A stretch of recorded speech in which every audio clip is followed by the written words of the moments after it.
الشيطان الرجيم أن يتغنيني على فيك أبو الشيطان تورما بسم الله الرحمن الرحيم أن يسيني الله تعالى تغبرك معي تابع سورة البقرة أمي سورة البقرة نفتقول البقرة سورة نفتقول أمي كلنا نعم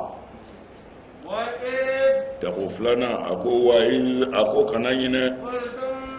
ما منا أكو موسى ما يا موسى لن نصبر أن سبلي على طعام دومينيكا واحد مي دومينيكا لني أمنا منو نسلواكا tiɲɛ yɛrɛ la an ka lajɛ an ka dafale kumana adamaden bi ten ni fɛn o fɛn b'a bolo ni a y'i diya n'o ye yɔrɔnin kelen a bɛ ɲinɛ o kɔ fɔ min b'o sanfɛ o ye maaya dilanlen bɛ ten de don o don n'a ye hɛrɛ dɔ k'i ye i bɛ fɛ i mago bɛ jɔ o sanfɛta de la na kabini i bɛ luwanze ta 400 i b'a fɔ tiɲɛ yɛrɛ la bi ka fisa n'i ye yɔrɔ ɲuman dɔ sɔrɔ hali 1000 n b'o ta ayiwa i bɛ t'o ta sɔnni b'a fɔ a bɛna taa n yɛrɛ bɛ so jɔ n yɛrɛ a bɛ ten adamaden bɛ ten ala k'a da kɛ ko ɲɛ na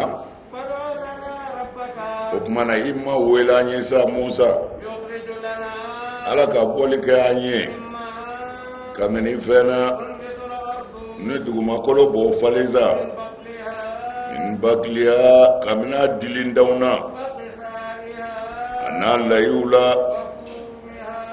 wa fumiha ana kamuhula ani lati wa basaliha ana jabakurunu nabilahi Musa ko yanga mɔgɔw a bɛ sɔn ka faleni kɛ wa a bɛ sɔn ka fɛn falen fɛn min n'o lafulen don n'o ka dɔgɔ a b'o falen fɛn na wa ka sɔrɔ o fɛn o de hɛrɛ ka bon aw kɔni ka jigin sa Misira duguba kɔnɔ fɛn bɛ aw ye a y'o min ɲini o kɛra min kɛ dɔgɔyalima kɔni gosiriw ka sa ani yɛrɛ dɔgɔya u y'u kɔ di u segira sa ni funu ye ka bɔ ala yɛrɛ yɔrɔ zalika o dimi k'a fɔ mɔgɔ ninnu u kun kɛra o bɛ kafiriya ni ala ka kabako ye u bɛ tila ka nabi ɲumanw fa k'a sɔrɔ fakun t'u la o min filɛ nin ye u y'o dasago min kɛ o sarala nin de la u kɛra mɔgɔ fana ye ya ta don na o bɛ dan sago o tuma na a ko cogo di o tuma na Musa k'a ka mɔgɔw ma sa ko i ɲɛ bɛ an na dɛ anw tɛ se ka sabali dumuni kelen kan dɔ kɛra dini kɔnɔnin na o tuma na sisan an ka fɛn sɔrɔ sa dugukolo yɛrɛ bɛ min falen sa o tuma na a ko cogo di min bakiliha wala mais dugukolo yɛrɛ bɛ min falen ala wele an ye sa dugukolo yɛrɛ bɛ min falen an b'o dun sa n'o tɛ kɔnɔ o tɛ falen dugukolo fɛ ayiwa ji fana tɛ falen dugukolo fɛ o tuma na an mago bɛ falen fɛn yɛrɛ de dunni na sa min bakiliha u b'a fɔ tafsiri dɔ caman kɛla caman b'a fɔ ko a ni a fɛn gɛnɛw mais bakiliha wa aslu yɛrɛ de ye bakulu de ye dili tɛ yiri min na ka jigin duguma mana fleurs b'o la zɛrɛ b'o la mais bakiliha u y'a kɔrɔfɔ ni kɔngɔm de kɔngɔm min b'an bolo kɔnɔ yarɔ siya caman de don misɛnmaninw b'a la kunbabaw b'a la jamabaw b'a la surumaw b'a la voilà ni an filɛ don min na komi bi kuranɛ fɛn dɔw bɛ yen olu ma yɛlɛmɛ quoi mais fɛn dɔw bɛ yen tɔgɔ wɛrɛ dara olu la hali bakiliha yɛrɛ k'a kɛ kɔngɔm ye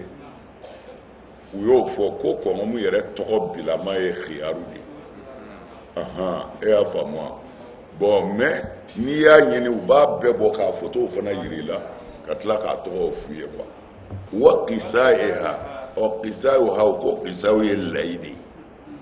ko a n'a layiw wa adasiha o don wa fumiha fumiha ɲɔgɔn samaba de bɛ tafsiri yɛrɛ bolo la tafsiritigiw ko k'u ko ko fɛn o fɛn fɔra nin ye ko a bɛɛ kɔrɔ dɔnnen don arabukan na komi wa fumiha in ko kɔni ma se k'a dɔn wa fumiha ko tafsirikɛlaw ye ɲɔgɔn sama na kosɛbɛ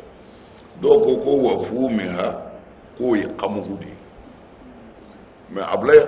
Buna Abasi b'a fɔ ko wa fumiha k'o ye layi de ye mais dɔw ko wa fumiha ko fɛn o fɛn bɛ se ka kɛ buuru ye fɛn o fɛn bɛ se ka kɛ buuru ye k'o bɛɛ bɛ wele wa fumiha fɛn o fɛn bɛ se ka kɛ buuru ye e y'a faamu a bɔ olu ka buuru n'anw ta tɛ kelen ye esi de b'olu fɛ yen yasiw b'o dɔn kosɛbɛ bon o fɛn o fɛn bɛ se ka kɛ o kɔni ye k'o bɛɛ bɛ wele wa fumiha o tumana ɲɔmugu si bɛɛ dɔn quoi ɲɔmugu o ɲɔmugu n'o bɛ se ka kɛ buuru ye parce que arabuw ka balo y'o de ɲɔmugunin b'u kunna ka yaala hali n'u ye tilisini siri sisan k'u ka te sigi yan u bɛ sin ka mugunin bɔ k'a nɔɔni ten n'u y'a nɔɔni u b'a kɛ tan guwadingɛ yɛrɛ kɔnɔ dɛ u bɛ sin ka guwadingɛ wuguba k'a da o kɔnɔ ten ka fɛn k'a kan sɔɔni dɔrɔn u b'a fununenba bɔ a kɔnɔ k'a gosi ka nɔgɔ bɛɛ bɔ a la o y'a kɛlen ye buuru de ye koyi u b'o dun o tumana fɛn o fɛn bɛ kɛ buuru ye ko o bɛ wele o fɛn bɛɛ bɛ wele wa fumiha o y'a kɛ sawumu ye sisan i y'a ye layi kɛ u b'a fɔ layi ma sawumu oui c'est vrai voilà c'est ça wa adasiha o tumana o de ye lati b'i n'a fɔ o y'a tubabukan de ye quoi lati b'i n'a fɔ sɔ an bɛ se k'a fɔ sɔ yɛrɛ parce que haricot vert ninnu ɲɔgɔnna olu o lati fana ka misɛn ale ye quoi mais u bɛɛ ye balima ye quoi u bɛɛ sɔ balimaw de don dɔ ka kunba dɔ ye dɔ jɛlen don dɔ bilennen don dɔ binkɛnɛmanama don voilà u b'o fɔ o de ma ko lati ne sen b'a fɔ ko la n t'a dɔn lati kɔni o fana ye fɛn misɛnnin dɔ ye a bɛ tobi komi sɔ o de ye wa adasiha o tumana wa adasiha o ye sɔ ye dɔrɔn el adas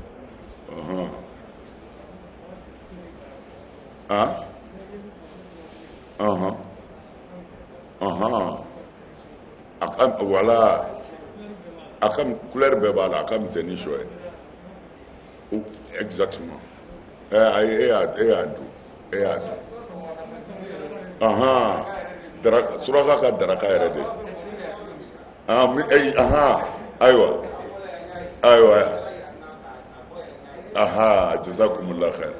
jazakumullah khair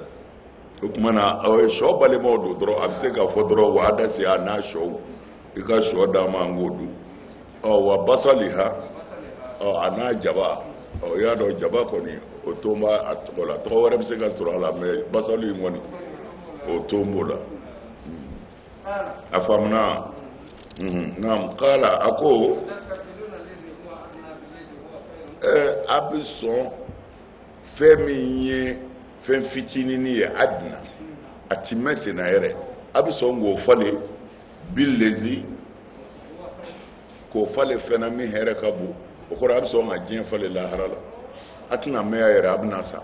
a tɛ nin tɔɔrɔ ye mun ye an k'an ka jihadi kɛ an k'an ka baara kɛ kungo kɔnɔ yan fo a ko de ko fo ka dumuni duman dun dumuni duman tɛ sɔrɔ kungo kɔni kɔnɔ yan na o tumana a ye taa misira a ye taa dugubaw la a ye fɛn min ɲini nin ye o bɛ sɔrɔ yen de o kɛra min kɛ u ka fanga banna dɛ parce que u jɛnna n'o ye u taara duguba kɔnɔ u bɛ mara de kɔnɔ sisan olu tɛ mara kɛ kun o tumana fa duribata alehim zillatu o tumana o yɔrɔ kɔni na bugɔli kɛr'u kan ni dɔgɔyalima ye dɔgɔyalima dulɔki donn'u kan ani misikinaya o tumana u segira wa bawu u segira bi ghadabin ni funu ye min Allahi ka bɔ ala yɔrɔ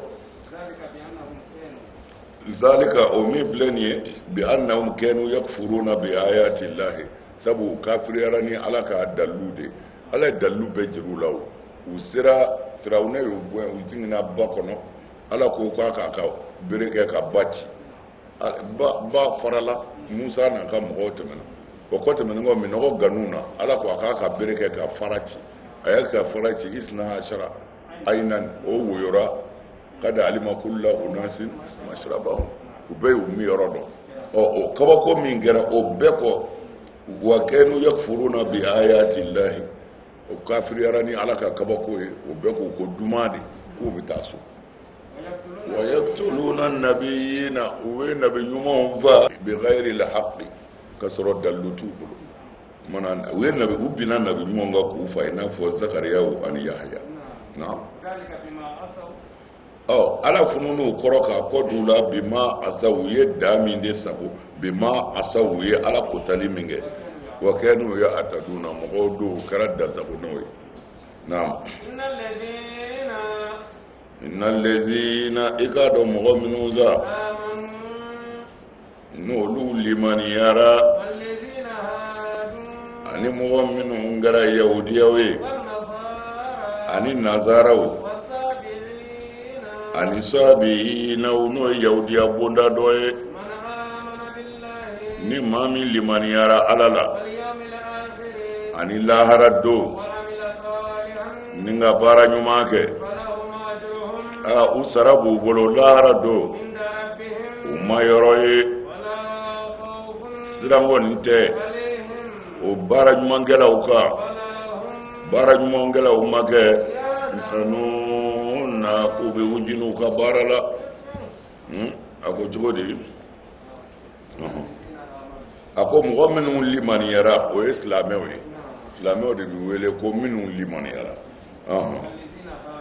ani mɔgɔ minnu kɛra yahudiya ye o tumana yahudiyaya in a ko o ye a fɔra u ma yahudu ka sababu kɛ nasaba de don ila yahuza ko nabilayi yakuba denkɛ kɔrɔba tɔgɔ de tun ye yahuza o tumana yahudiyaya bɔra o yahuza in de la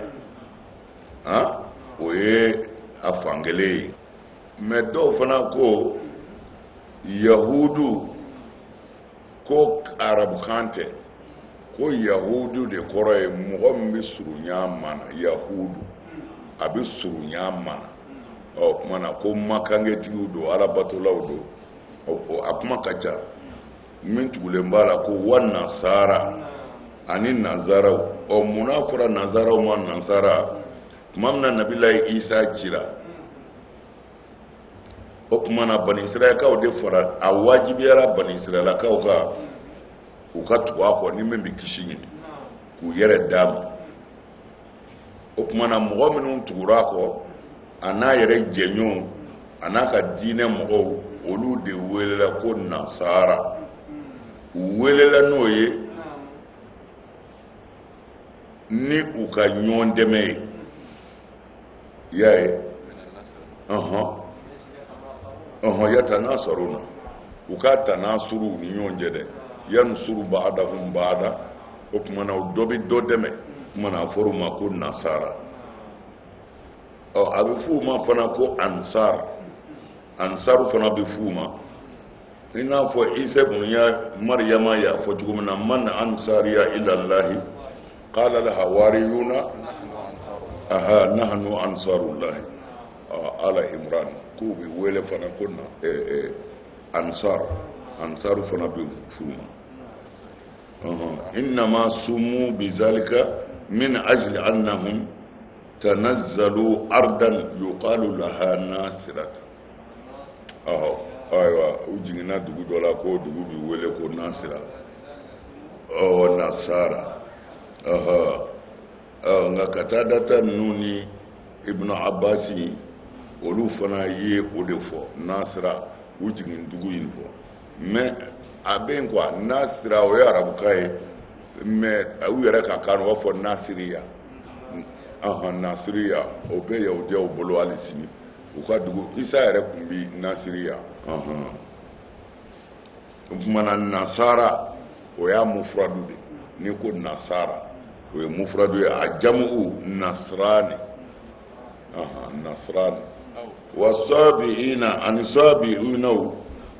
sabiunaw ko ye qaumun bayna al majusa wal yahud wan nasara laysa lahum dinun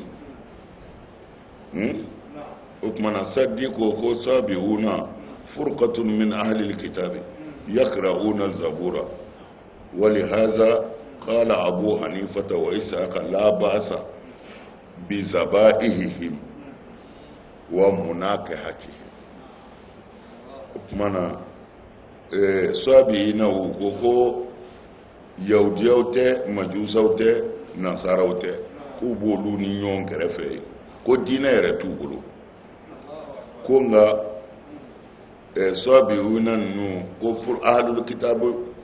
mɔgɔ dɔw de don o ye sadi ka kuma ye k'u bɛ zabura de kalan u bɛ zabura kalan wa fana n'u bɛ seli u b'u ɲɛsin alikaba de ma ka seli ko tuma na Abu Hanifata ko n'u ye fɛn min kantigɛ ko ale ma baasi ye o dunni na wa furu bɛ se ka k'u ma an bɛ se k'u denw furu u bɛ se k'an ta furu mais dɔw ko non ko kafiri fin yɛrɛw de don k'u bɛ mɛlɛkɛw de bato mais dɔw ko u bɛ seli 5 yɛrɛ seli ko kibla mɔgɔ yɛrɛw de don ko nka k'u y'a ɲini de ko fɔ ka nisɔngɔ bi ka bɔ olu kan bon o kuma fila de ti ɲɔgɔn sɔrɔ kosɛbɛ parce que n'i selila ka kɛ kibla mɔgɔ ye ka tila k'a ɲini ko ka nisɔngɔ bɛ nisɔngɔ ti wajibiya kibla mɔgɔ kan quoi a faamuna naam ni maa min kɔni dara ala la ani lahara don ka tila ka baara ɲuman kɛ o sara dafalen don ala yɛrɛ bolo ye dɛ wala khawfun alayhim siran d'olu kan wa lahara don ti hujini a ko tuma min na ni ne ala ye minɛni kɛ aw ka layidu la ni Allahu Ta'ala ye turu kulu kɔrɔta aw kunna wa ye minɛni kɛ fɛn na an nana o min d'a ma n'o ye Tawurata ye ni fanga y'a ka labara a ka fɛn gosuma n'o bɛ Tawurata la a ka baara k'a la la'alla n'a sɔnna o ma tattaquna a bɛna siran ala ɲɛ a ko nin kɔfɛ sa aw y'a kɔ di nin bɛɛ kɔfɛ n'a kuma kɛ ala ka fisamandiya ye aw kan ani ala ka hinɛ n'o ye yafa ye aw kunna kɛ khasirina maa bɔnɛnw na y'a ye cogo di tiɲɛ yɛrɛ don aw ye mɔgɔw dɔn mɔgɔ minnu ye dansago aw la sibiri don la ni Allahu Ta'ala ko o dansagona ninnu ma aw ka kɛ sa iradatan warabilen ye khasina a dɔgɔyalen a halakile ayiwa aw ka kɛ warabilen ye n y'a ye tafsiri ale Ibn Kasir kelen de kɔnɔ a bɛ k'a fɔ ko n ye kulu yanga kun ko a bɛ fɔ kulu o kulu ni n'a falennen don k'a nugu o de bɛ wele turu mais kulu o kulu ni yiri t'a kan fo kulu jala don o ti wele turu voilà o kumana tuma min na ni ala ko ninnu ma ko a y'aw farati aw b'a dɔn tigitigi dɔw tɛmɛna aw kɛrɛfɛ yan sisan olu ye mɔni kɛ sibiri fɛ ni ala y'u halaki k'u kɛ warabilen ye o kɛra warabilen ye min kɛ ko u balimaw bɛ n'u lajɛ minnu sɔnna ala la u bɛna bɔ u balimaw ye so kɔnɔ i yɛrɛ bɛ mɔgɔ dɔn i tun b'a ɲɛnɛma mɔgɔlama dɔn cogo min na ko i b'a waralama dɔn ten i bɛ muso in fana mɔgɔlama dɔn cogo min na i b'a waralama dɔn ten u bɛ se ka fɛn o fɛn kɛ dɔrɔn ka n'u k'u fiyɛ i kɔrɔ walima ni kuma n'u fɛ ka taamasiyɛn kɛ o de ko anw m'a ladi nin na a ka nin kafiriya in dabila an ma sɔn anw ma kuma u fɛ wa k'u b'u k'u ni kɔmi ko kuma kɛr'u fɛ bon o ye minnu ye a faamu o cogo la ye nka kala Ibnu Abi Hatim de y'a fɔ ko u y'a minɛ ka bɔ Abu Huzaifata da ko Shiblu ani Ibnu Najihi ani Mujahid ni aya in kɔrɔ la kala musiqati qulubuhum wa lam yumsahul qirdata ko ala y'u dusukun de halaki ka kɛ warabilen dusukun ye faamubaliya la ani dansago ni molobaliya la u la denmisɛnnamɔgɔw olu dusukun yɛlɛmɛna ka kɛ warabilen ye u la cɛkɔrɔbaw olu dusukun yɛlɛmɛna ka kɛ lɛfali dusukun ye ko mɛ sɛkulu yɛrɛ ma yɛlɛma k'a fɔ ko i bɛ n'i jɔ ka warabilen filɛ k'o tɛ dɛ ko ala kan bɛ dusukun de yɛlɛmɛna ka kɛ warabilen dusukun ye ani an y'i yɛrɛ kɛ warabilen ye k'u tɛ kelen o tunun'u la o tuma na o de la ne ye arawi bɛɛ fara ɲɔgɔn kan parce que nin ma nɔgɔ mɔgɔw bolo ayiwa o tuma na ala ye gosili min kɛ ntalen la ko ala y'o ɲɔgɔnna fɔ kɛ masalili himari yahamilu asifara mɛ ko mɔgɔw ma yɛlɛmɛ ka kɛ fali ye o ko a ko mɔgɔw b'i ko fali de mɔgɔ min ma ala ta kɛ ko a tigi b'i ko fali mɛ aha ko mɛ ko u ma yɛlɛmɛ ka kɛ fali ye bɔn fo nin ka se ka don kunkolow de la sini a b'i dɛmɛ i ka se ka kuranɛ jugu kɛlɛ kɔ sini a b'i dɛmɛ i ka kuranɛ jugu kɛlɛ o kɔfɛ fana Ja'faru y'a fɔ Ja'faru Razi an Rabi an Abil Aliya fi qawlihi kunu khirdatan qala ya'ni azillatan saghirina ala y'u dɔgɔya de k'u fiɲɛya k'u kɛ fɛn gansan ye ko mɛ u ma yɛlɛmɛ ka bɔ mɔgɔya la ka kɛ wara ye nin fana y'o fɔ ayiwa riwaya wɛrɛ nana ani Mujahid ani Katadata ani Rabi ani Abi Maliki o ɲɔgɔnna wɛrɛ la k'olu yɛrɛ ye kuma in kɔrɔ dɔn tan ka kɔrɔ de k'a fɔ u ma kɛ warabilen yɛrɛ ye mɛ u dɔgɔyara ala fɛ de ka warabilen dusukun d'u la o tuma na i y'a dɔn ni nin bolodayɔrɔw bi sɔrɔ n'anw y'a fɔ u b'a fɔ ko an kunkolo tɛ yen ayiwa mɛ n'a sɔrɔla jaa bɛ ka kɔrɔ cɛ dɔw tɛmɛna minnu tɛmɛna ka kaban o tuma na nin bɛ denmisɛn zili kuraw dɛmɛ attaquement minnu bɛ kɛ kuranɛ na u bɛ se ka jɔ ka ala ka diinɛ défend sinon n'a tora an ka fɛn ninnu ma ko fo a warabilenninw b'u pan k'u sigi kogo kunna ko nka k'u bɛɛ sara ko parce que ko tile 3 don dɔw ko tile 40 ko ni masuguli kɛra ni yɛlɛmɛna ka kɛ wara ye ko ni tile 40 sera dɔrɔn i bi sa bon dɔw ko non ko tile 3 de don ka sisan ni tafsiri nin ko tile 3 de don ni tile 3 dafara dɔrɔn ko a bɛɛ bi sa ko a fana u ti den sɔrɔ o kɔnɔ bon misaliyaw de don awa amina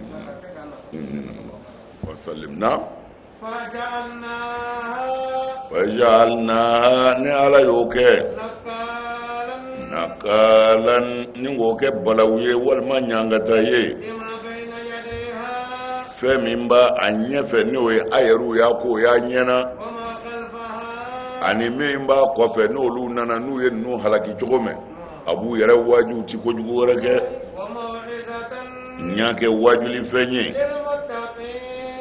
ala ɲɛsira ɲɛnaw ye a ko tuma min na sa ni nabilayi Musa ko a ka mɔgɔw ye i k'a dɔn ala ye aw yamaru k'a ka misimuso faga u ko i b'a minɛ tulonkɛmɔgɔ de ye wa nabilayi Musa ko ne bɛ taga ɲini ala fɛ ne ka kɛ jahiluw ka baarakɛla ye ne t'o kɛ dɛ ne tɛ jahiluw ka baarakɛla ye o tuma na Bakara Musa k'u ka misi faga comme a bɛɛ b'a kisa dɔn parce que yahudiyaw cɛ la waribatigi dɔ de tun bɛ yen wari ka ca bolo kojugu mais ala y'a kɛ waribatigi a ma den sɔrɔ bon a balimakɛ den dɔ de bɛ yen o binakɛ y'ale ye n'a sara o de kan ka tiɲɛ ta parce que tiɲɛ ta wɛrɛ la t'a bolo bon balimakɛ den o de kɔrɔtɔra sali kɔrɔ o fana y'i labɛn ka taa kunji dugutilama fɛ ka sɔrɔ k'a su ta tafsiri dɔw ko kana bila sira fara yɔrɔ la tafsiri dɔw ko i n'a fɔ yahudiyaw bɛ nin bɛɛ la sigi o sigi mɔgɔ ni i degunjugu sigilen don alors a b'i faamu ko minnu tɛ ninnu fɛ ka taa bila olu ka kabila yɔrɔ la o kumana dugu jɛra min kɛ ka sɔrɔ ka mankan wuli k'a jɔ a ma diya dɛ o kumana sisan kabila fila bɛna kɛ ɲɔgɔn kan ka ɲɔgɔn fa dɔw ko ninnu de don dɔw ko aw de don n'i y'a su kɔni ye aw de y'a fa o kumana cɛnin yɛrɛ b'i pan a b'i jan an bɛ nin tigi a bɛɛ yɔrɔ yɔrɔ nin tigi b'i bɔ de la ilaha illallah ale yɛrɛ de ye fagali kɛ a tora o de la sa k'u ko a kana bamuru ta ɲɔgɔn fɛ nin na ko kira b'an bolo yan kan an ka taa Ala ka kira yɔrɔ u taara Musa yɔrɔ ka taa ɲɛfɔ Musa ye mais tafsiri wɛrɛ b'a f'i ye ko cɛnin yɛrɛ de taara Musa nɔfɛ k'u ye minakɛ fa e de ye Ala ka kira ye ni nin tigi ma dɔn mɔnɛ b'anw fa ko Musa fana ye ɲininkali kɛ ka dɛsɛ bɛɛ ko k'u ma kɛ o kumana ko Musa ka Ala wele ko n'o tɛ ko nin ko tɛ se ka to tan Musa ye Ala wele Ala ko nin tɛ baasi i bɛna faamu ya ne ka kuma o la mɔgɔ caman bɛ tawhidu ko kuma fɔ tɛ ci fɛ ci fɛ ni Ala ka kuranɛ de tawhidu o tawhidu mana jɛya nin ye anw diɲɛ b'o tawhidu fɔ wa a man ka silamɛ ka baara kɛ n'o tawhidu ye Ala ko tuma min na Ala ye Musa wele Ala ko kɛra fila ye dɛ ninnu ka mɔgɔ sara o y'u ka ko ye nka u n'an b'a siri ne ka kiraya la n'i ma bɔda kɛ ne ye u bɛna jɔn na dɛ a ko gɛlɛyara dɛ Ala ko nin tɛ baasi ye n ko sababu de bɛna ni sababu ye Ala k'a ɲuman sɔn Ala ko nin tɛ baasi ye a f'u ka misi faa o tɛ saraka bɔtɔ ye saraka bɔ daminɛna dɛ misi faali yɛrɛ tɛna ɲɛ koyi a ye misi dɔ minɛ ten a k'o faa la sɔfuraun lawnuha ok sɔfuraw de y'a tafsiru ye o fakiw de ye sɔfuraw ye i n'a fɔ sɔfuraw b'i n'a fɔ i ɲɛ bɛ chaise kala la dɛ wala n de ye sɔfuraw ye o kumana Ala ko n'a bɛ misi faa dɛ sɔfura a filɛ a banna pewu Ala ko n'a bɛ misi in faa a tigɛ n bɛ misi faa n yɛrɛ ma ye ten dɛ o kumana a bɛna misi faga cogo bɛɛ walawala i ye sisan mais n mago bɛ yɔrɔ min na misi bɛna faga cogo min na kuranɛ yɛrɛ t'o dogo mais misi ɲinini de bɛ daminɛ parce que a bɛna ye kuma in kɔnɔ u ye kuma caya Musa nɔfɛ bon o la Ala yɛrɛ y'a caya u nɔfɛ k'a tɔ gɛlɛya ko n'u kungo dɔrɔn Musa ko a ye misi faa n'u kun misimuso faga n'u kun taara misi minɛ dɔrɔn ka na ko o de kun do quoi mais Musa ko a ye misi faga o kumana u donna an ka moriw ni fɛnw ka laada kɔnɔ ko misi nation jumɛn a couleur bɛ cogo di o kumana fɛn do wa nordi do wa amerdi do wa holdi do wa ayi y'a caya Ala yɛrɛ y'a caya mais sababu de kun bɛ yen quoi sababu jumɛn kun bɛ yen tafsir ka ca la mais ne ye min ta dugaden dɔ de kun bɛ yen dugaden a y'a bangebaaw ladon kojugu a bangebaaw bonyana a bolo fo ka dan sa a kun bɛ jago kɛ se kun b'a ye nin don dɔ de nana ni lulu ye olu ko lulu feere ta filɛ n b'a feere i ma 8,000 n b'a feere i ma 8,000 cɛ ye lulu in minɛ k'a lajɛ tiɲɛ yɛrɛ yɛrɛ la a y'a dɔn tɛ 8,000 lulu ye a sɔngɔ ka ca o ye mais nin tigi mako bɛ wari kalama de la a ko cɛ ma a ko bitigi datugulen don tile bɛ n fa de kun kɔrɔ a bɛ ka sunɔgɔ i muɲu dɔɔni n'a kununa i b'i muɲu ni min kɛ mbi wa ima fo wa bi shekinya ne ba san wa bi konondo bo che kwa ma ko ale mo bi warde la kwa ka fala wuli aka kleta kwa ale ko wa bi shekin kwa ya dama wa bi woro ne wala exactement opmana sisa ako chema sabalin faka kun mbi wa kemedi akui fakun ikadele ika wardia nye wabi woro min fo nyo bwama aya naga shikana kana jo wabi saba ifakun ika san wabi saba me chere ko mbi femi san wakeme nayo san wabi saba otuga du jole opmana o wati la o ka du jora o nafolo hakɛ la kɔni mais c'est quoi ma ko ni ti ŋɔnɔ hali ni ye ŋɔnɔ nta sa hali ni ye ŋɔnɔ nta sa bilen i b'a tɔ ne fa bi sunɔgɔ de a ti kun la ilaha illallah ni hɛrɛ ɲɛ kamalen da a fa kama ala y'a kɛ fana nafolo min b'a bolo nafolo in nana nagasi an kɛra mɔgɔ kana gɛlɛya modèle do du kɔnɔ an ka bon hakili ma ala ko nin tɛ ne ka laada ye dɛ dugawuden ne ye layidu dɔ ta ye o tumana musa ka misi ko gajane misi de taara ɲini sa diɲɛ yɔrɔ bɛɛ misi ma taa sɔrɔ yɔrɔ si kamalen bolo kɔ dugulamɔgɔw ko i ka misi a ko n'a delila ko feere ta tɛ n'a delilen don n t'a feere u ko k'a feere ko an b'a ɲɔgɔnna 10 sɔngɔ d'i ma a ko t'a sɔrɔ u ko an b'a ɲɔgɔnna 20 sɔngɔ d'i ma u ko t'a sɔrɔ u nana musa yɔrɔ la u ko misi yera maa kelen de bolo ko nka a yɛrɛ filɛ a kamalen an y'a minɛ ka na i ka kuma fɛ an ko an b'a ɲɔgɔnna 100 de d'a ma a k'o t'a sɔrɔ ko musa ko kamalen ma a t'a lajɛ ko kamalen ko ne ni n ka misi de deli la n'u kɔni ma ɲɛ k'u b'a minɛ musa u ye min fɔ o t'a sɔrɔ dɛ musa ko ayiwa a ye ba yan a ye taa bɛɛ yan u taara riwaya ka ca la quoi riwaya dɔ ko a bɛ misi in faga a wolo k'a kɛ bɔrɔ ye ka sanu kɛ k'a fa k'o de y'a sɔrɔ ye ko dugulamɔgɔw u taara jɛ n'o ye parce que ni bɛna to a la n'a tigi ma dɔn mɔgɔ min ye nin fa kabilaw bɛna bila ɲɔgɔn na o cɛnnikɛ da ka bon quoi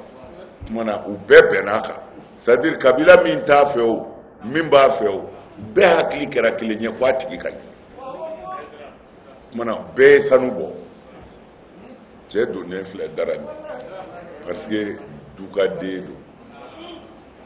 a y'a bangebaaw bonya ne bɛ nin fɔ a ye don o don dangaden de ye fu ye a b'a ja dɛ mais a ka ja ye min ye bilikanboli don a ti mɛn o bilahi a bɛ kale bilahi a bɛ kale diɲɛ t'a to a la a bɛ lahara sɔrɔ ye dangaden bi ten dɛ diɲɛ t'a to a la a bɛ lahara sɔrɔ ye ala ka n'an k'a ye mana duwadenya de ye nin se nin ma o ko cogo di alu u ko musa ma i ma wele an ye ala ka walawalali kɛ anw ye ma iya misi in yɛrɛ ye mun ye nabilayi musa ko ala ko n k'a fɔ aw ye innaha ko misimuso in misimuso de don la faridun ko a kɔrɔlen tɛ misi kɔrɔnin tɛ wa misimuso denmisɛnnin fana kojugu tɛ a tilancɛyalen don bɛɛ na zalika o fila ni ɲɔgɔn cɛ a ye baara kɛ ala ko a ka min kɛ a y'a kɛ ne o y'a kantigɛli ye dugulamɔgɔw ko musa i ka ala wele an ye ala ka walawalali kɛ anw ye ما لونها ko a couleur yɛrɛ bɛ cogo di dɛ an ka couleur jumɛn ta قال Musa ko إنه يقول i k'a dɔn ko ala ko إنها بقرة ko misi muso in صفراء sɔfuraw ye sanuji yɛrɛ de ye wala sɔfuraw ye sanuji yɛrɛ de ye olɛ ayiwa fulakɛ ko olɛ naam faqi'un lawnuha a couleur kɔni a bi yele yele a cɛ ka ɲi faqi'un lawnuha n'i y'a ye a filɛ dɔrɔn a b'i ɲɛ minɛ a bɛ filɛliba yɛrɛ nisɔndiya o naam n'i y'a ye dɔrɔn i bɛ nisɔndiya qalu u ko Musa ma i ka ala wele an ye kun ala ka walawalali kɛ anw ye ma hiya mun yɛrɛ don innal bakarata i k'a dɔn el bakara misi a ɲamina an kunkolo la dɔɔni wa i k'a dɔn anw n'a jara ala ye ngalena an b'a kɛ dɛ an bɛ kan da ka taama n'i y'a fɔ an ye n'an y'a faamu an b'a kɛ dɛ an bɛ saraka in bɔ Musa ko i k'a dɔn ala a y'a fɔ inna ko misimuso in misimuso de don la zalulun misi kolonen tɛ ko a bi sɛnɛ kɛ dugukolo la waati ji sama ka bɔ kɔlɔn kɔnɔ o misi tɛ musallamatun a yangarayalen don ka bɔ lebuko bɛɛ la laasiyata fiha couleur foyi t'a la min fɔra i ye kɔ laasiyata fiha k'a fɔ ko si jɛman b'a la si fiman b'a la la fiman t'a la jɛman t'a la a couleur unique de don couleur kelen don u ko sisan kɔni i ye tiɲɛ yɛrɛ fɔ sa min bɛ faamu o u ye misimuso in kantigɛ nka kɛli tun bɛna gɛlɛya u bolo ala n'a sɔngɔ gɛlɛya fɛ a sɔngɔ gɛlɛyara u tun bɛna dɛsɛ k'a kɛ dugaden tɛ yan dugaden don ala k'an k'a ye na wa iz tuma min na aw kana ɲinɛ n'a ye nin fa a ye ɲɔgɔn sama sama o la fo a bɛna kɛ ɲɔgɔn fa ye ka sɔrɔ ala bɛna fɛn bɔ dɛ aw kɛra tagitumuna a ye o mɔgɔ faga min dogo ne ala ko sa idribuhu a ye su saban ni sogo in dɔ ye nin jogo kelen na yuhillahu ne ala bi su ɲɛnamaya ne ala bi jirali kɛ ala n ka kabako la lala aw limaniya jɔnw teluna ana hakili sɔrɔ a ko cogo di mana ala ko ko a ye sogo in dɔ kɛ ka su saba ka su susu k'a bugɔ su dalen don parce que a fagabaga ma dɔn fɔlɔ a su tɛ se ka don misi fagalen sisan tafsir bɛɛ b'i ta fɔ dɔw ko k'u ko k'a ku kɛ k'a bugɔ dɔw ko la k'u ko k'a kolo de kɛ k'a bugɔ mana a kɛra cogo o cogo idribuhu bibadi a y'a susu n'a dɔ ye a kɛra kolo de kɛra ka su bugɔ o a kɛra misi ku de kɛra ka su bugɔ o a kɛra misi nɛ de kɛra ka su bugɔ o fɛn o fɛn kɛra ka su bugɔ sa su kɔni bugɔra ni misi parti dɔ ye o ma kɛ bolisɔn ye dɛ jango tafsiri sɔ caman ko a kolo kɛra ka su susu ko ala yɛrɛ de ko ten a bɛ saraka bɔ o dama t'a ɲɛ dɛ a bɛ tila ka saraka in fɛn dɔ ta k'o kɛ ka su saba o tuma na sababu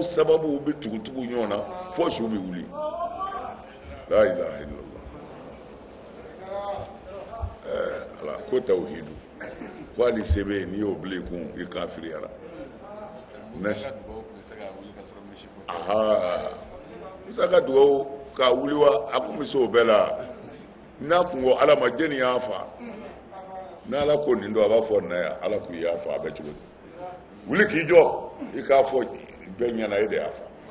a ma ban innama amruhu a gɛlɛya jumɛn bɛ na o tuma na fɛn o fɛn a bɛɛ bɛ na ni sababu de n'i y'i ka misi faa ko saraka saraka haram i y'i ka saganin faa ko saraka haram mais Musa n'a ka mɔgɔw ma saraka bɔ u ma da o ma ka tila ka misi yɔrɔ dɔ ta k'o kɛ ka su susu o tuma na o b'a yir'i la nin ye sababu taamasiyɛnw ye ko e bɛ min na ni bolisɔn tɛ ko baasi t'a la na cɛ wulila k'i sigi o cɛ wulila k'i sigi Musa ko jɔnni ye fa a ko n balimakɛ den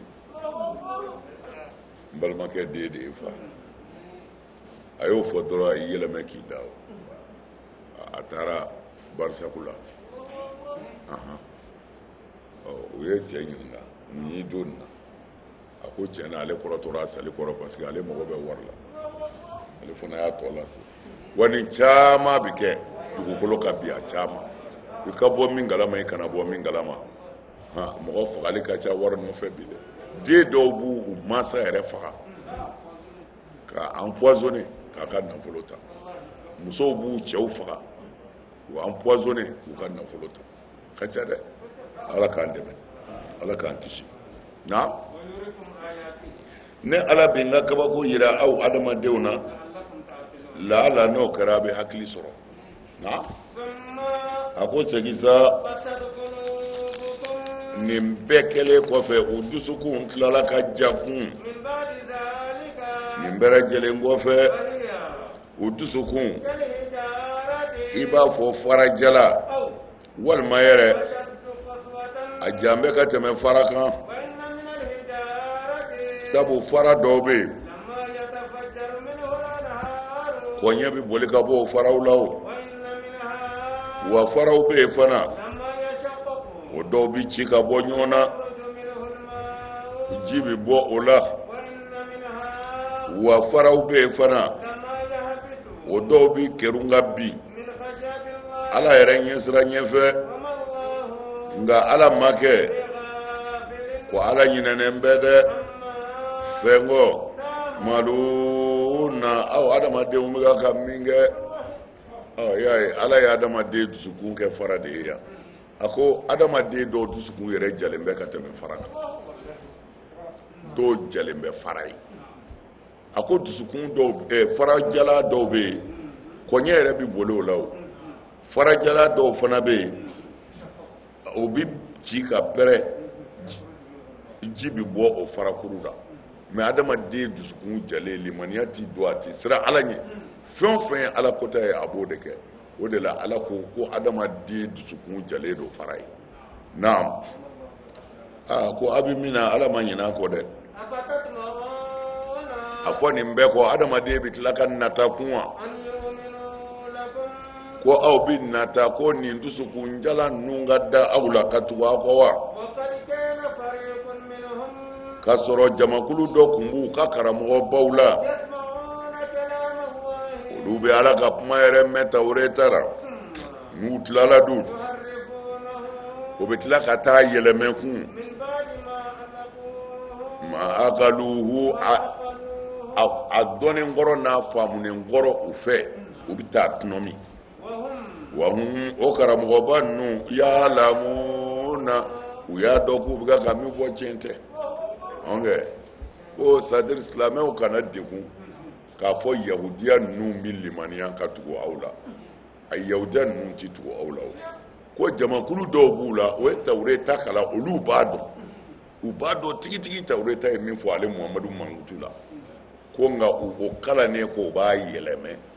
k'a bɔ ala tara pewu k'a k'u yɛrɛ ta ye k'a sɔrɔ u yɛrɛ y'a dɔn k'u ye min kalan o tɛ nin ye mana u bɛ min fɔ kunfinw ye ani u yɛrɛ ye tiɲɛ min kalan k'olu tɛ kelen na nka nin bɛɛ la n'u ni silamɛw bɛnna dun u b'a fɔ u ma an jan b'a ka cɛ in na sa o nka u ni dɔ mana ɲɔgɔn ye dun u b'a f'u ye afo aw bi songa masala ke islamiyo fe بما فتح الله ala ye dalali minge عليكم aw kan ليهجوكم به n'o kɛra u bɛna dalilu jɔ aw kan n'a ye عند ربكم amma yɔrɔ أفلا تعقلون ne ko hakili tɛ aw la wa الله أكبر n'u ni silamɛ ɲɛmɔgɔw bɛ na u b'a fɔ u b'a fɔ Seydina Umaru ma ani Seydina Abubakar n'u n'olu bɛ na u b'olu mankutu u b'a fɔ a ka kira in an yɛrɛ dan b'a la koyi kira do koyi an dan b'a la mana n'u bɔra yen n'u yɛrɛ dama ye ɲɔgɔn sɔrɔ u b'a fɔ a bɛ sɔn ka nin fɔ cogo di ala ye dalili min kɛ aw kan ka hɛrɛ min kɛ aw ye n'aw ye nin ka kiraya sabati an bɛɛ bɛ jɛ ka tugu nin na o y'aw ka bonya bannen ye koyi a yɛrɛ bɛ sɔn ka nin fɔ cogo di a kana nin lakalu ye a kana fɔ ko kira don a kana sɔn o ma n'o kɛra a bɛ dalilu jɔ a yɛrɛ ka ala yɔrɔ n'aw y'a sabati ka ban a fɔ aw tɛ hakilitigi ye a bɛ sɔn nin ma na أولا يعلمون wala yalamuna o don wa a fɔ nasara ma dɔn wa أن الله annala k'a fɔ ala يعلم ما ala bɛ fɛn dɔn يسرون u bɛ fɛn minnu dogo وما ala bɛ fɛn dɔn يعلنون u bɛ min bange ومنهم wa minhum a bɛ yahudiyaw la o أميون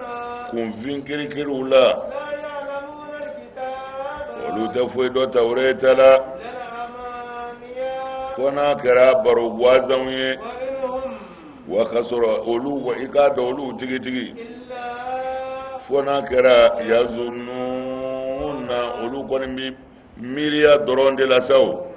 olu bi miiri de o tuma na a ko zɔnnu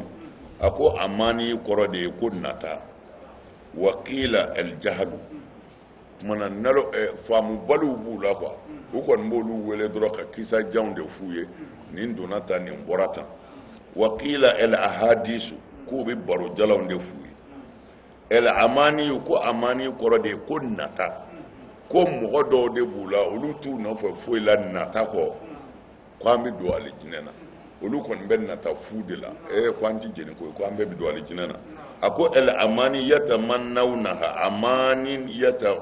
yatamannawnaha u bɛ u nɔfɛ de ka nataw nata k'u y'a fɔ cogo min na u bɛna don alijinɛ na wala yaduruna ma fihi min yɛrɛ bɛ tawureta kɔnɔ amani tigi ninnu t'o dɔn yɛrɛ amani tuguni yatamannawna ala Allahi ma laysa lahum u bɛ fɛn nata ala yɔrɔ ka sɔrɔ u tɛna min sɔrɔ ala bolo wala wa mɔgɔ ninnu kɔni ka baara tɛ foyi ye n y'a miiri kɔ nata dama don koyi n'o tɛ tiɲɛ t'a la dɛ na a ko wuyo o wuyo o kumana ɲangata bɛ mɔgɔw kɔni ye o minnu ye kitabu sɛbɛn n'u yɛrɛ bolodenkɔniw ye segi u b'a fɔ mɔgɔw ye nin kitabu min ye n bolo nin ye nin bɔra ala yɛrɛ de yɔrɔ tari u na sanni kɛ n'a ye diɲɛ ni yɔrɔ ni na min ka dɔgɔn fa wailun bɔnɛ o bɔnɛ o b'olu ye fɛn na u bolo ye nkalonjuru min sɛbɛn bɔnɛ o bɔnɛ o b'u ye dɛ fɛn na na o bɛ k'o nafolo jugu min ɲini mana o bɛ ka mɔgɔw ɲagami ka nafolo min ɲini tan ka nkalon sɛbɛn ka alakira tɔgɔ bɔ a la ka kira ka mankutu bɛɛ bɔ a la k'a k'i n'a fɔ u t'o dɔn fiyewu na u ko ko tasuma kɔni t'anw jeni o fo n'a kɛra don ye dɛ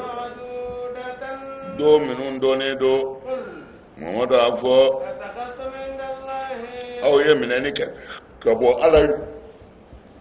ala yɔrɔ wa layidu la ala tun t'a ka layidu bɔrɔtɔ dɛ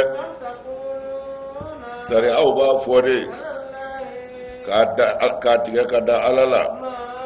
fɛn na a yɛrɛ tɛ min dɔn tiɲɛ yɛrɛ don من كسب سيئة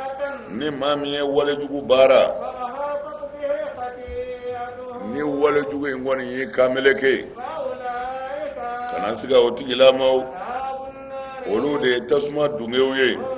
olu tigitigi فيها u bɛ jahanɛmɛ kɔnɔ khaliduna o dun min bɛ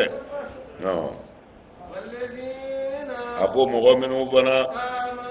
n'olu limaniyara وعملوا الصالحات n'u ye baara ɲuman kɛ أولئك o tigilamaw أصحاب الجنة o ye alijinɛ so dungew ye هم olu tigitigi فيها u bɛ alijinɛ kɔnɔ khaliduna o dun min bɛ وإذ أخذنا ميثاق بني إسرائيل wa izi a ko i kana ɲinɛ tuma min na أخذنا ni ala ye minɛni kɛ ميثاق بني إسرائيل bani israɛlakaw ka layidu in na k'a f'u kana maa wɛrɛ bato n kɔ لا تعبدون a kana batoli kɛ إلا الله fo n'a kɛra ala ye وبالوالدين ani aw bangebaa fila isana a ka ɲuman kɛ bangebaa fila ye وذي القربى a ka ɲuman kɛ a balima suruw ye واليتامى a ka yatimɛdenw jigi tugu والمساكين a ka ɲɛ misikinɛw ma وقولوا wa kulu a ka kuma ɲuman fɔ للناس mɔgɔw ye hasanan min b'i jigi tugu أقيموا الصلاة a ye seli jɔ وآتوا الزكاة a ka jaga far'o kan ثم segi توليتم aw y'a kɔ di إلا قليلا منكم fo n'a kɛra aw la maa dɔɔninw ye وأنتم k'a sɔrɔ aw tigitigi moreduna aw kɔdilen bɛ ka bɔ tawureta kɔnɔ fɛn ma ani a fa kɔrɔw nana ni min ye na وإذ wa ize a ko tuma min na أخذنا ni ne ala ye minɛni kɛ ميثاقكم aw ka layidu la لا تسفكون دماءكم ni ala y'a haramu a kana ɲɔgɔn joli bɔn ولا تخرجون أنفسكم wa a kana a yɛrɛ dama bɔ من دياركم a ka sow kɔnɔ ثم segi أقررتم a jɛna n'o ye o وأنتم k'a sɔrɔ a yɛrɛw tashaduna a bɛ ka seereya a yɛrɛ bɛ ka seereya a yɛrɛ kun kan k'a fɔ an jɛna nin de an ti ɲɔgɔn fa wa an ti ɲɔgɔn bɔ so na ثم segi أنتم هؤلاء ni mɔgɔ minnu filɛ nin ye taqtuluna أنفسكم aw bɛ ka yɛrɛ kun faga وتخرجون فريقا منكم من ديارهم aw bɛ ka a yɛrɛ dɔ bɔ so in kɔnɔ bi تظاهرون a bɛ ka mɔgɔ wɛrɛ dɛmɛ olu kan عليهم a bɛ mɔgɔ wɛrɛ dɛmɛ olu kan بالإثم ni jurumu ye والعدوان ani dansago وإن يأتوكم أسارى k'a sɔrɔ n'u jɔna ma nana se aw ma dun فادوهم a b'u u bɔ jɔnya la dɛ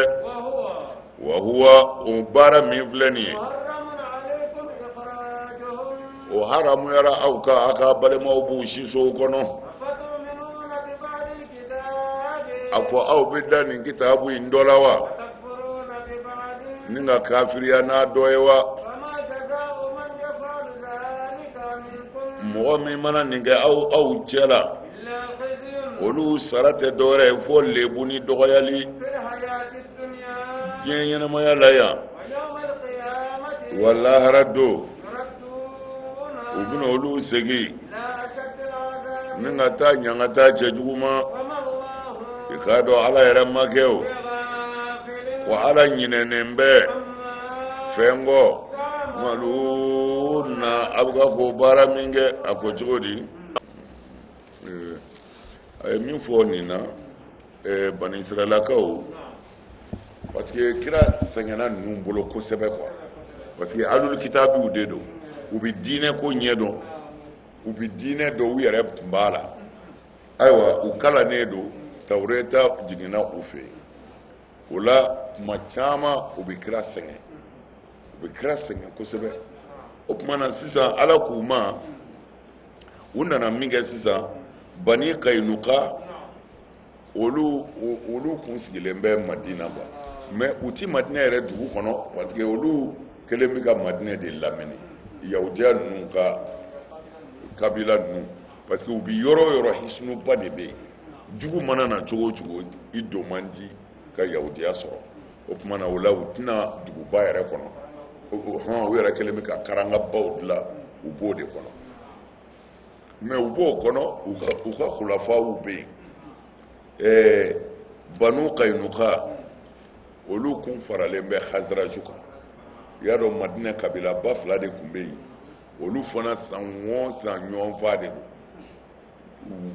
u bɛ san o san joli bɛ bɔn ɲɔgɔn fagali yɛrɛ ni ɲɔgɔn minɛni yɛrɛ don jɔnya la ka ɲɔgɔn ka nafolo bɛɛ détruire u b'o de kɛ ni ko ni dɔ ninnu ni ɲɔgɔn cɛ dɔrɔn kabilaw bɛ ɲɔgɔn wele ayiwa n'u bɛna mɔnɛ don an na n'u bɛna o yɔrɔ bɛ u bɛ bamuru ta u b'u kɛ ɲɔgɔn kan awis ani khazraj bon o tuma na o y'a sɔrɔ yahudiya kabila ba saba de tun bɛ madina n'o ye banu kainika ani banu nadir ani bani kureyisa olu de tun ye kabila ye minnu fangaba b'u la u dɔnnen don quoi o tuma na a tɔgɔ ye di khazraju olu ni banu kainuka de tun bɛ kale ɲɔgɔn ye la o ye khazraju an b'an gale ɲɔgɔn ye a ka tɔɔrɔ tɛ s'an ma an yɛrɛ ka tɔɔrɔ tɛ s'an ma wa ni tɔɔrɔ y'a sɔrɔ an b'a tulo ma kɛ o tuma na o y'olu ka wulafaw ye nka bani nadir ani bani kureyza olu 2 olu ni awusi de farala ɲɔgɔn kan o tuma na sisan ni kɛlɛ wulila kabila ba 2 ye ni ɲɔgɔn cɛ yahudiyaw fana bɛna fara kɛlɛ kan fo yahudiya dama bi ɲɔgɔn fa o kɛlɛkɛ yɔrɔ in na ye ka ɲɔgɔn ɲɛnama minɛ o kɛlɛkɛ yɔrɔ in na ye mana ala y'o de fɔ a ko ka sɔrɔ ne ko a kana ɲɔgɔn fa mais ka sɔrɔ n'u jɔna ma nana aw yɔrɔ a bɛ tila ka u ka hɔrɔnya o tuma na ko o kɔrɔ ye di aw dun ye dɔw b'u ka so kɔnɔ mana nin yɔrɔ la yahudiya filɛ nin ye ni tawureta ko in hali bi yahudiya bɛ nin kan c'est-à-dire n'i ye yahudiya kelen minɛ jɔnya la n'a sɔrɔla u ka mɔgɔ 20 b'i bolo u bɛ sɔn ka 20 bɛɛ d'i ma i k'u ka mɔgɔ 1 bila u ka nugu u ma kojugu wa kira kɔfɛ sɔlasilam walima kira tile la cɛ dɔw bɛ yen silamɛya tɔgɔ b'a la mais silamɛ ɲumanba tɛ ten mais alihamudulila a bɛ seli a bɛ su o ye jɔnmusonin yahudiya jɔnmusonin dɔ de ye dɔ bolo o ko nin ye joli ye a ka taama sira kan quoi den fitinin de don muso de don bon u bɛnna 600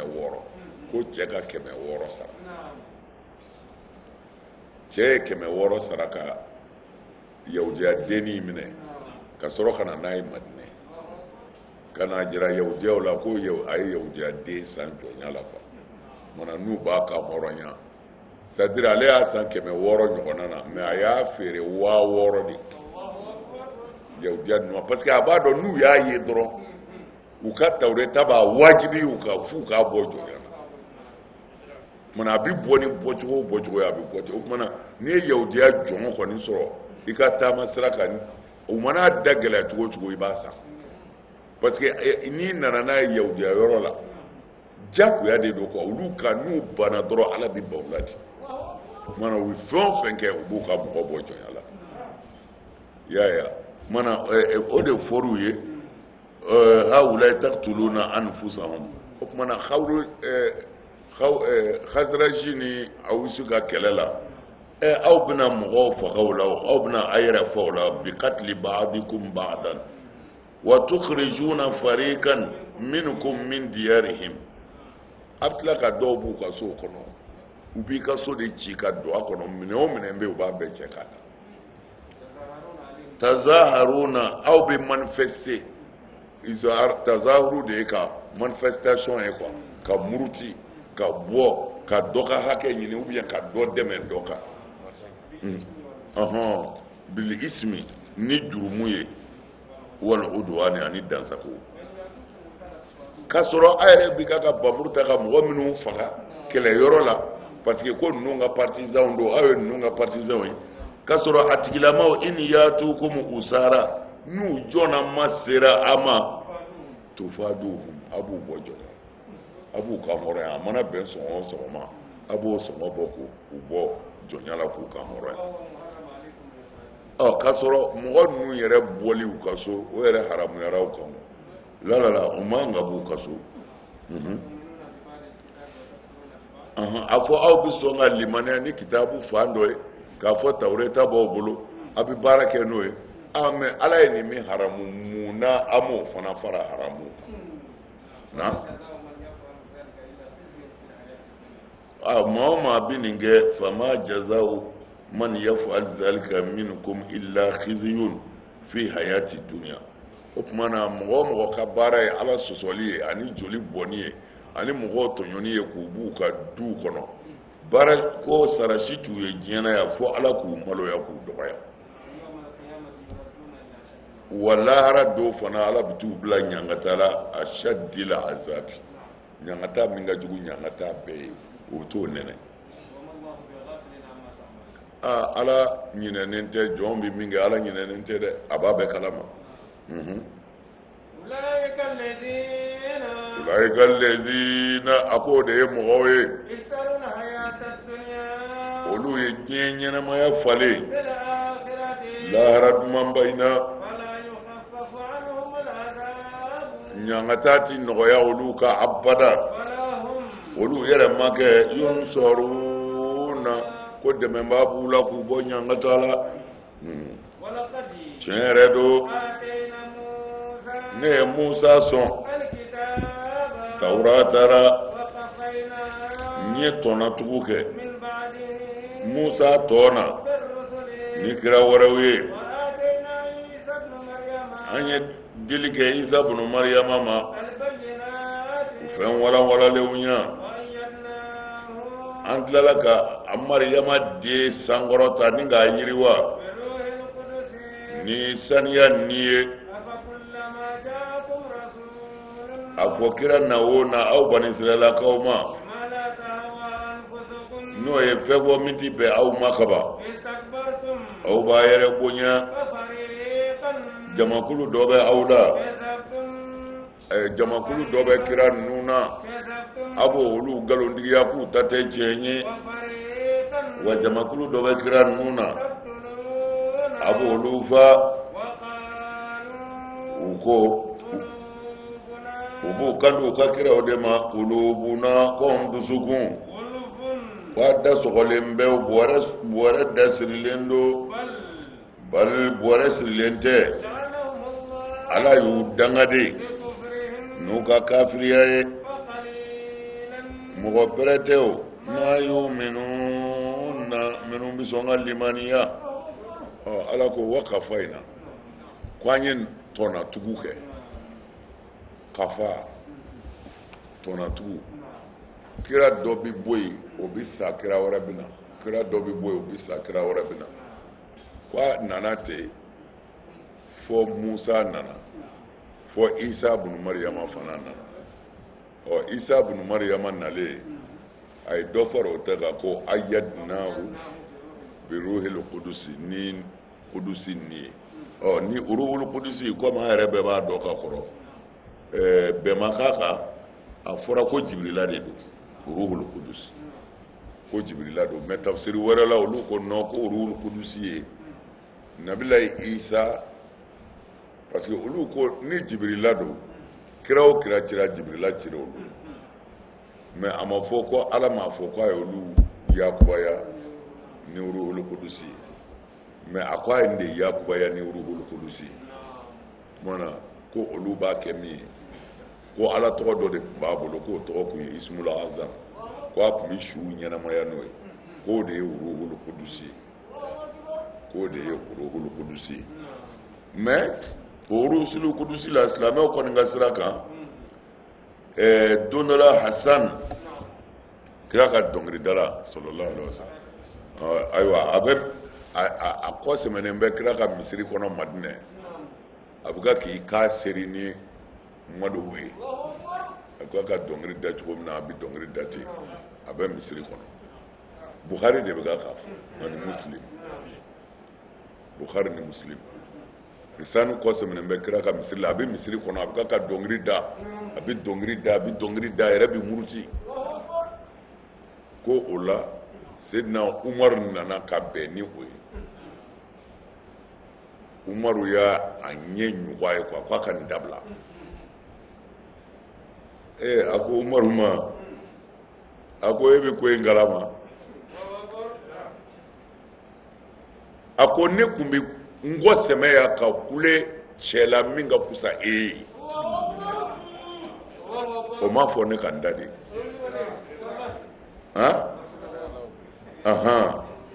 a ko ne tun bɛ dɔnkili da nin kɔnɔ wa fihi man huwa khairun minka ne bɛ n kɔ sɛmɛ ni misiri na ka dɔnkili forondo yan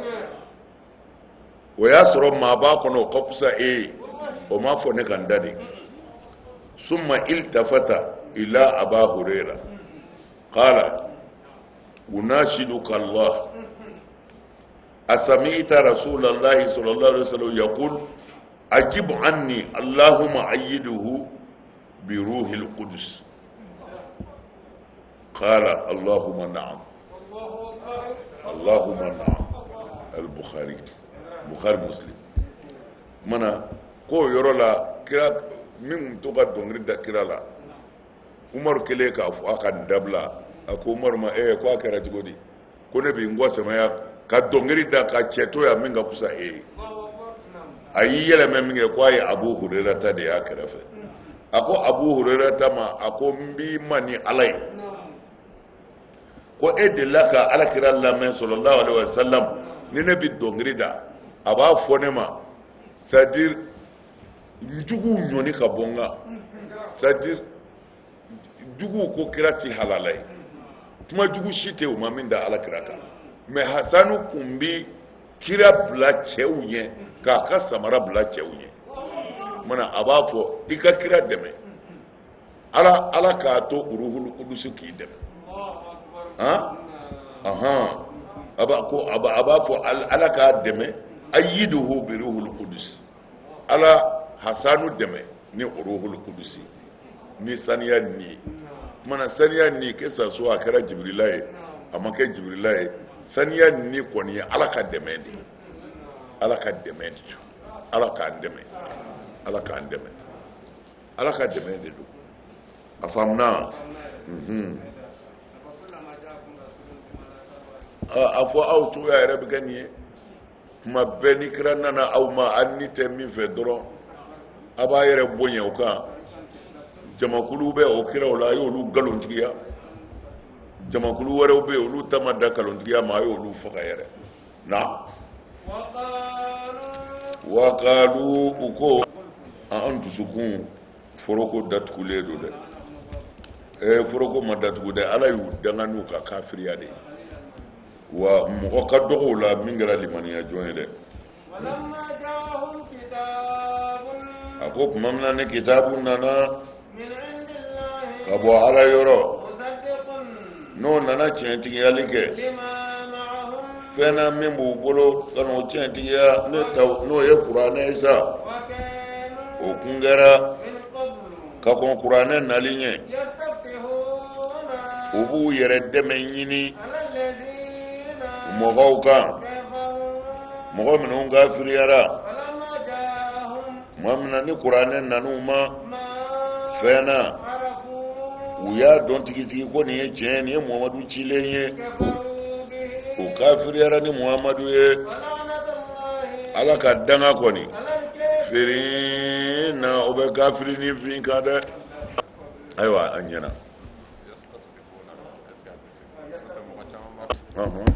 tuma min na ni kitabu nan'u ma ka bɔ Ala yɔrɔ min nana tiɲɛtigiyali kɛ u yɛrɛ bolo kitabu kan wa o kun kɛra ka kɔn kuranɛ jiginni ɲɛ u kun bi u yɛrɛ dama fɔ ni yastaftihuna de kɔrɔ ye sisan n'u ni mɔgɔ ninnu n'u ni kafiriw bɛna kɛlɛ sisan u bɛ Ala wele ko kira laban min mina o kira in ye olu ka mɔgɔ de ye o tuma na o kama Ala k'u dɛmɛ jugu ninnu kan o tuma na u tun bɛ dayɛlɛli kɛ kafiriw kan ni Muhamadu nali de u b'a fɔ Muhamadu min mina a bɛna anw de don Ala ka ciden bi dɔ bɔra na dɔ wɛrɛ bɛna a bɛ bɔ anw de la u bɛ kafiriw bɛ dɛmɛ ɲini Ala fɛ ka kafiriw kɛlɛ ni odi mais nali kele kuma n'u y'a dɔn tigitigi ko Mamadu ka kiraya de daminɛnen ye di u kafiriyara o ko kira tɛ o kumana ala ka danga bɛ nkalontigɛla kan bisama fɛn kɔni cɛ juguyara sa u ye o min san n'u yɛrɛ kun ye n'o ye u kafiriyali ye ala ye fɛn min jigin bagiyan dazago kama ko tari jingini ma kɛ ko ala ma jingini kɛ a ka fisa mandiya la mɔgɔ ka ni maa min y'a ja a ka jɔnw na kafiri ninnu gɔdira sa walima yahudiyaw ni dimi ye o faralen bɛ dimi wɛrɛ kan wa i k'a dɔn a bɛ kafiriw kɔni ye ɲangatara min bɛ maaba dɔgɔya wa ni kuma b'a k'u masa k'a ye limaniya dɛ ala ye fɛn min jigin n'o ye kuranɛ ye u b'a fɔ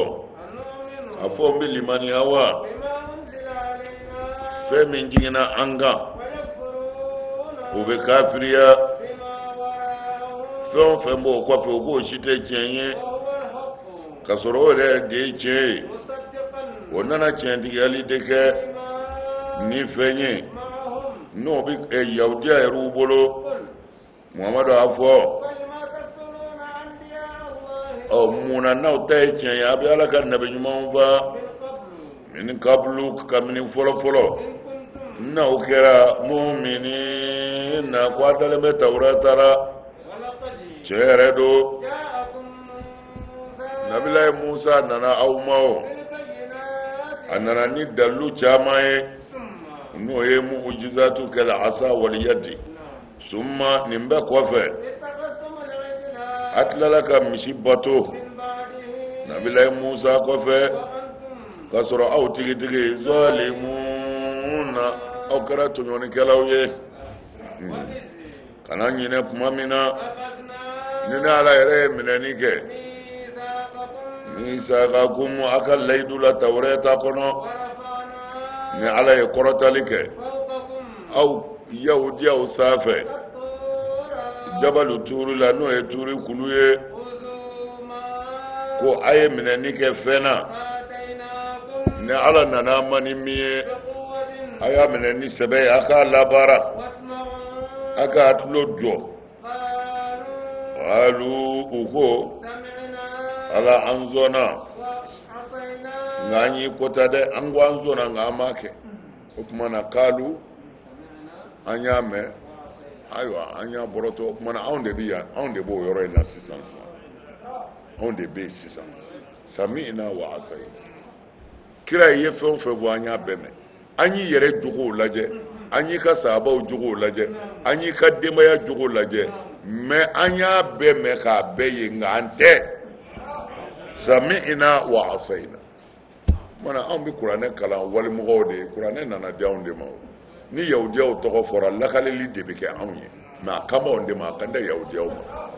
voilà wa ushribu u ye lamini kɛ o dusukun na al-ijla bolini na n'o ye al-ijlu fɛngɛ sa misideni boli o kɔni o y'u dusukun fa parce que boli sɔnna kɔrɔw tɛ yan o tuma na sa miiri y'u ma k'u ka hulaw minɛ k'o dilan k'o kɛ misi boli ye o tuma na o boli ko in dɛ o de y'u dusukun fa an bɛ alabato an ɲɛ tɛ ala min na an ka ala sigilen filɛ wala o kuwaru ni an pɛrɛnna na a bɛ misi kule k'a kɛ na n'u ka kafiriya ye Muhamadu y'a fɔ a fɛn cɛ juguyara dɛ aw ka limaniya y'a bila nin baara jugu min na n'aw kɛra mu'minin na ko a ye limaniya jɔn ye